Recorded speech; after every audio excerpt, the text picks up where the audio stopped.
Hey, beautiful soul. Welcome back to Dear Body, I'm Listening, the podcast for women navigating chronic symptoms, invisible illness, and that confusing and exhausting dance between hope and total burnout. If you've ever looked in the mirror and thought, this isn't my body, or if the scale has jumped and the doctors told you just to eat less and exercise more, this episode is for you. I'm Donna Piper, a movement therapist, Pilates instructor, and chronic illness navigator. And today I'm telling the story of how my sudden size shift, yes, sudden, turned into the breadcrumb trail that led me to answers I never saw coming. So let's get into our first segment, Real Talk Recap. So let me tell you a story. I was headed to my best friend's 50th birthday party. She's been my best friend since sixth grade or before. So I'm 54 now, so a super long time. And, we're used to being girly girls, cute. And, it's the day where you want to look nice, feel good, show up with some sparkle, except nothing fits. And it wasn't just tight. It was like, I just can't pull these pants up. I can't pull them past my thighs. My favorite outfit in size 4 dress, nope. And then my backup size is a little bit bigger, nope. And what I landed is an older skirt that just was really long and a lot of elastic waist and a slouchy t-shirt that fit me that was like a medium, but a larger medium because nothing else fit. And I looked like okay, but definitely not as cute as I wanted to be. And I didn't feel good. I didn't feel good physically. And I didn't like how I looked. It just didn't look like me. When I would catch myself in the mirror, I was always like, what? Who is that? And I still have that right now.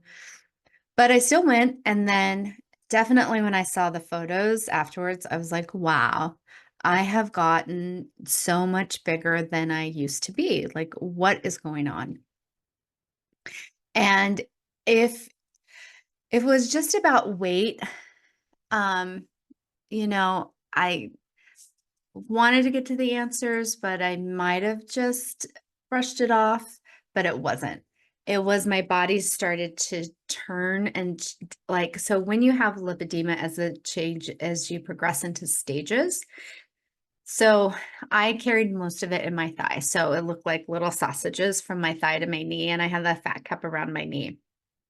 And I always thought that was odd, but diet, exercise, all the things, never really changed it. So, but once I got bigger and it expanded, my bones had to shift. So my feet and knees kind of turned away from each other, and that led to lots and lots of pain. I must have had bone spurs forever when I was dancing, but I never felt them. So the weight and the bone spurs and how I've been, turning out, it started to really impact how I walk. So it hurt to get out of bed. It hurt to walk. I couldn't do anything without pain, wash dishes, do anything, clean.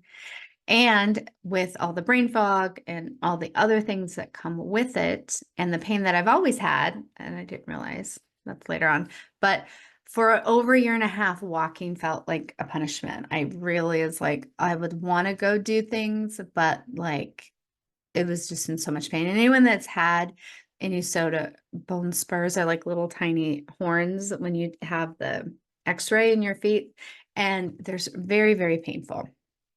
So, and I'm not exaggerating when I said that my body changed overnight. And if that hadn't happened, I probably would have never figured out what was really going on. So let's get into it. So this is a segment that I like to call the Body Detective Files. So let's rewind.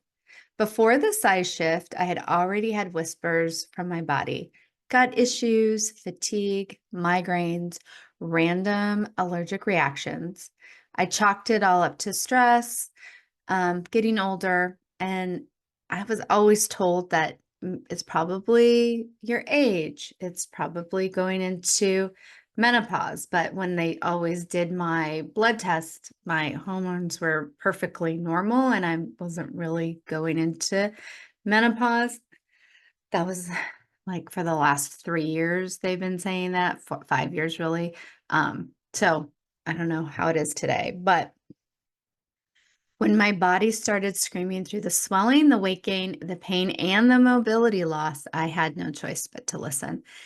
And then that's when the discovery started unraveling like a mystery novel written in medical jargon. So once I found a doctor, and it was a long process, but I got wanted to learn more about the edema I felt. So I searched lymphatics. I found Dr. Perry Nicholson. I always say his name wrong, but Stop Chasing Pain. I've mentioned him before on the show. And I took his courses about lymphatics and glymphatics. And then from there, he had some resources, and it really wasn't changing my body. And I still thought I just had like a swelling. I didn't think I had lymphedema or lipedema. I've never really heard of them. Like lymphedemas, I know of cancer. People that I know have had that because of their lymph nodes, but I never thought that. I thought that my body was just swelling and I didn't know why. So in that resource, he gave like a nutrition book, and I was like, "Ugh, I have been vegetarian my whole life. I've eaten really clean most of my life, no sugar, no caffeine, like decades of not of like eating well and not having any of the stuff." So I was like, well, maybe I'm missing something with the food. Let me see what they suggest. And I'm a chronic sucker for any sort of diet because I've always thought, oh, maybe I'm just missing something in my diet. Like my legs were always heavier, but I was like, maybe I'm just not finding the right nutrient or whatever. That was not the case. But once I found the doctors, and I was like, you know what, I'm just going to look it up. If I have to go to another state, I will. Maybe since the pandemic, there's a lot of online things. Maybe they still have an online consultation. But it happened that Dr. Emily Eicher was in Santa Monica, which was like 10 minutes from me. So once I went to her, that's when everything started to unfold. So first it was the lipedema and my strange shape in my thighs, the fact that my weight wouldn't budge no matter how clean I ate or how much I moved, the pain to the touch, the burning at night. It was not just fat, it was a disordered fat, a condition, a real one that I have never heard of before. I mean, I read it in the book, but I was like, oh, I don't have that. So that's when I really knew. Then the second thing that I learned, like all my bloating and gut issues and brain fog and also pain, but when I would eat and my stomach would swell, constipation issues, all of that had to do with mast cell activation syndrome. And I realized I wasn't sensitive and my immune system was just in overdrive. Foods that I thought were healthy, like avocados, lemons, olives, were triggering my body inflammation, the brain fog, the rashes, and the crushing fatigue. And then it came to hypermobility, Ehlers-Danlos syndrome.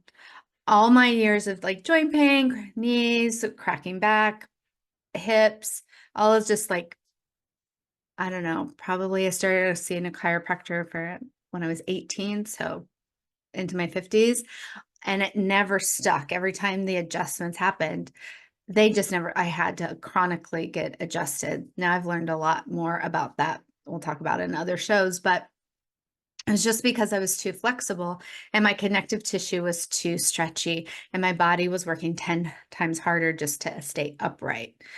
Then came last chronic fatigue syndrome.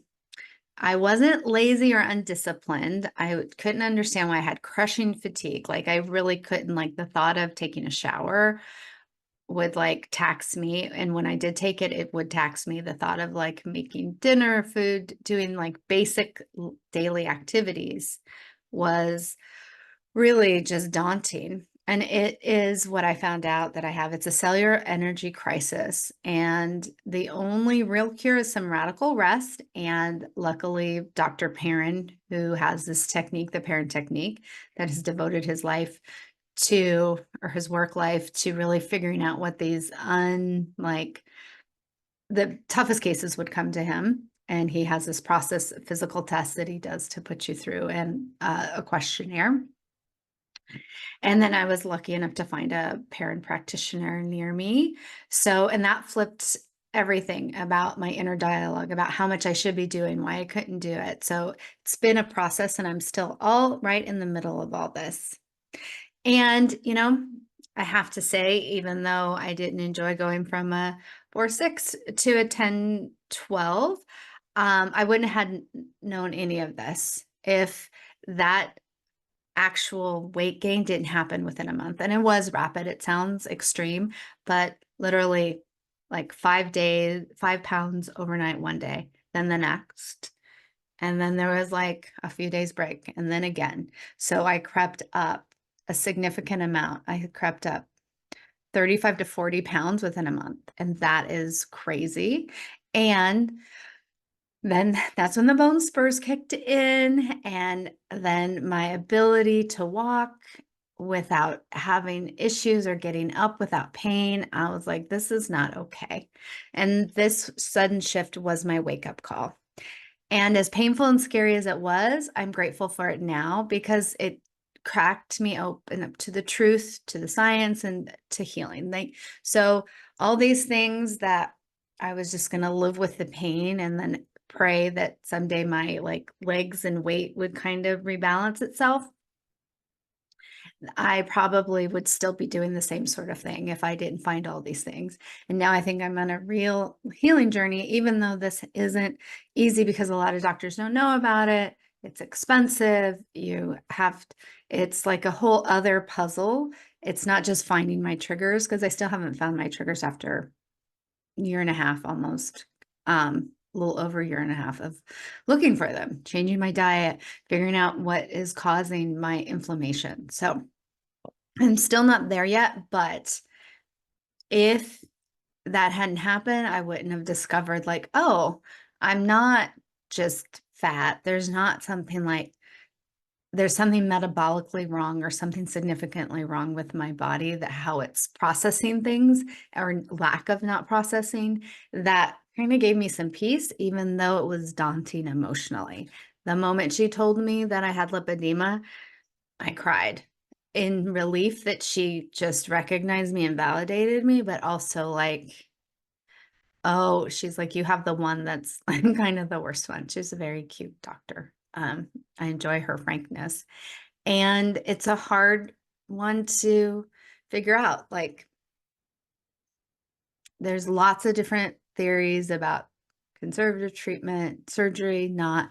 But basically, it's not just you do a couple things. Typically, you have to do a lot of things. And with all this going on that I have, because I have the chronic fatigue element as well, it's significant. So if you also have that, or have any of these symptoms, or have had some mysterious sort of weight gain, or the opposite, have maybe been on GLP-1s and your body has shrunk in all these different areas except maybe your thighs or your arms or something, and then you could see how your body is. I suggest looking for different doctors in your area that might be able to diagnose you for lipedema or any of these other conditions. So this is my segment called Ask Donna, where I get questions from friends, family members, listeners. So this is a listener question.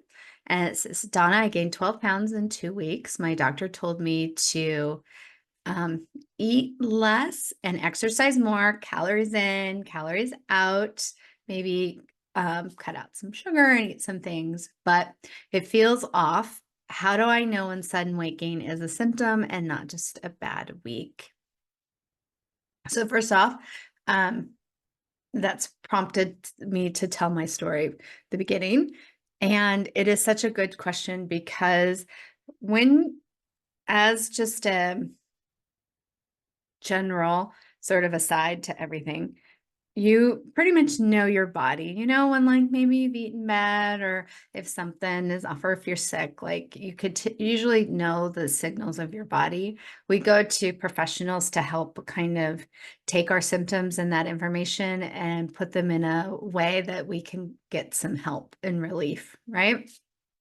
So always know that your instincts are valid, and it could be a multitude of things. I'm not a doctor. We're not diagnosing. This is more about, like, if these things happen, where to go and check. So, and weight gain in general typically isn't just swelling, um, things like that. Brain fog, if you have a lot of different things, isn't just really about calories in and out, right? Because I didn't change anything and my body started really expanding.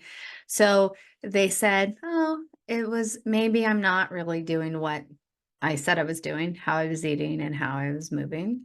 Or maybe it's blood cancer. So, like, they went through a million different things with me until I found a doctor that actually went with this, knew about this.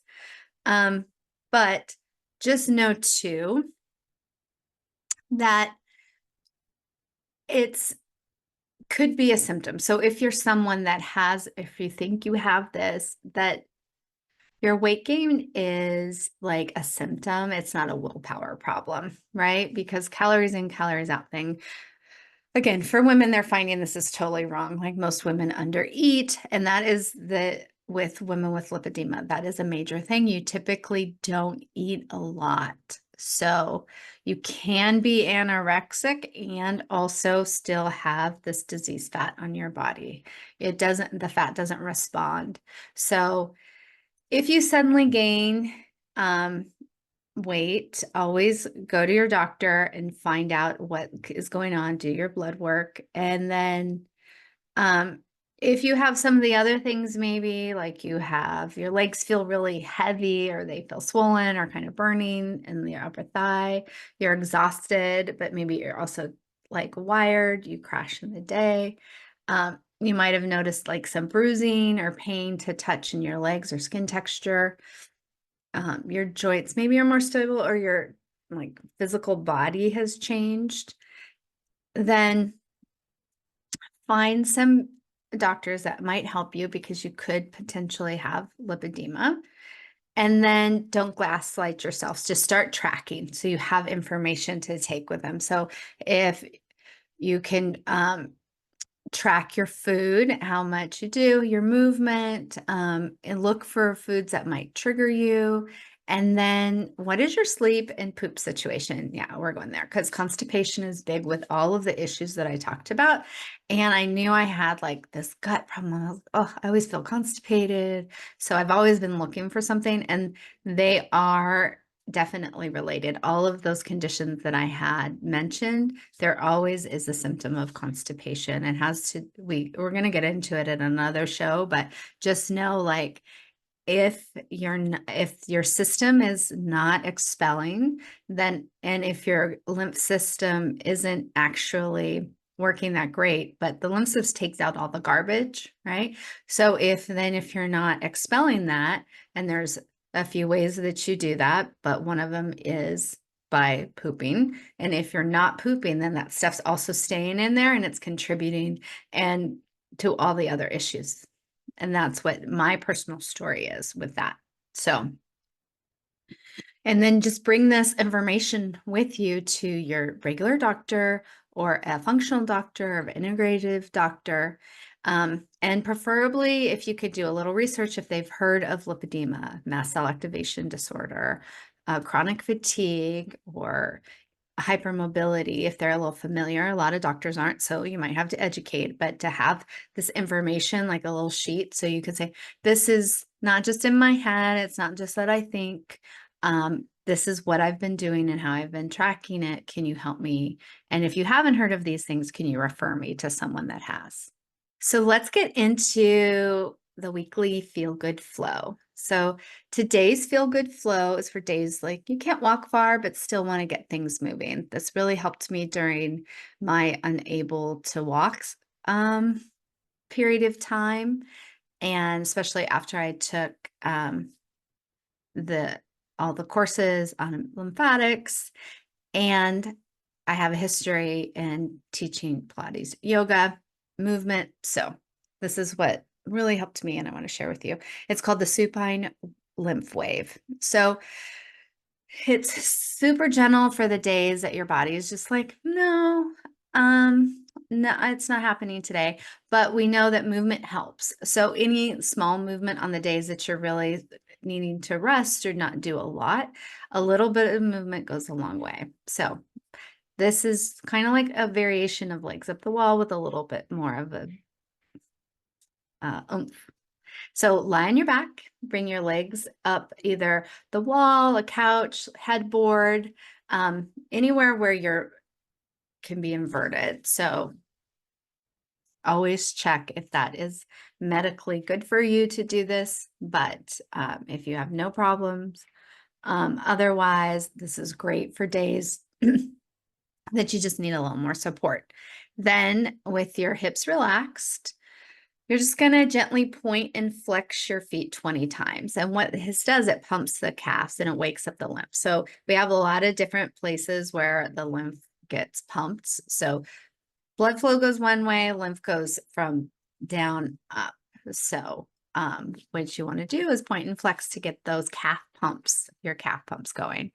Then what you could do too is just lightly cross your arms. If you've followed me before, you know I'm really a fan of the big six. So a lot of times I'll do that right when I get up. So this is just an added little extra. So you're there, you're pumping your toes. You've already done your big six. And then now you're just rubbing lightly and tapping your chest, like right at your collarbones to get that just an extra opening here. You could do like a drum beat a little bit just for 30 seconds to kind of get that system going up here, and then begin some deep belly breaths. So deep belly breaths are great for all of these conditions. They help pump out that lymph. They help pump out if you have any constipation. It's just, they get all of that area in your belly working. So inhale for a count of 4 and exhale for 6 or longer. And just make these as slow as feels comfortable. And do this for about 8 rounds or more. And then after that, lastly, just take your hands and sweep gently from your knees to your hips. So your feet are up. So you just kind of want to give a little bit more movement behind your knees, wherever you can reach. Just allow gently touching your legs to get more lymph fluid going home so it could get into places it needs to, so it could start to either release through sweating, urinating, pooping. There's a couple more I'm missing right now, but that's it. No pressure, no gear, no leggings required, nothing. Just listen to your body. Just listen, support, and allow the healing to begin. If this episode hit home, if you've ever felt betrayed by your body, baffled by your reflection, or dismissed when you knew something deeper was going on, I hope you feel a little bit more seen right now. That size shift didn't break me. It opened the door to finally understanding what was going on. And if your body's changing fast, don't panic, get curious. Subscribe so you don't miss next week's episode drop. Share with a friend who's still stuck in symptom limbo. And if you're craving real compassionate support, you can always reach out to me. Until next time, remember your symptoms aren't just physical and your healing won't be either. Listen to your body. It's been whispering the truth all along. I hope everyone has a great day and thanks for listening.